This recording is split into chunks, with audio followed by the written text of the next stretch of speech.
എനിക്ക് പ്രാന്ത. ഇതെല്ലാം എങ്ങോട്ട് പോകുന്നു? ഒരു നേരത്തെ ആഹാരം ഇവന് നീ കൊടുക്കണമെന്ന് എന്നോട് പറഞ്ഞപ്പോ ഇത്രയും പ്രതീക്ഷിച്ചില്ല. 3 പെട്ടിയുടെ കാശ് ആ പട്ടിയിരുന്ന് വെട്ടി വിഴുങ്ങണത്.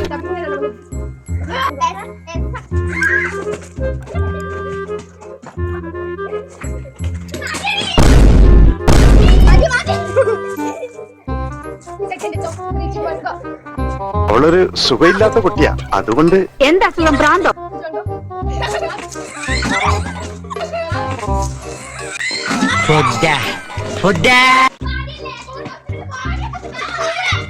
നിന്റെ പരിപാടി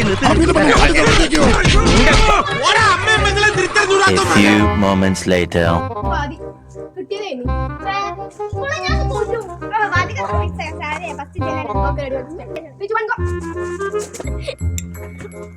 പ്രിയ സഖി ഗംഗേ പയറു.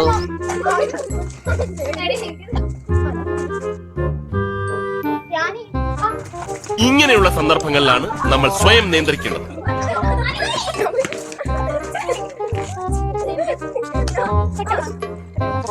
അത് സ്കൂളിൽ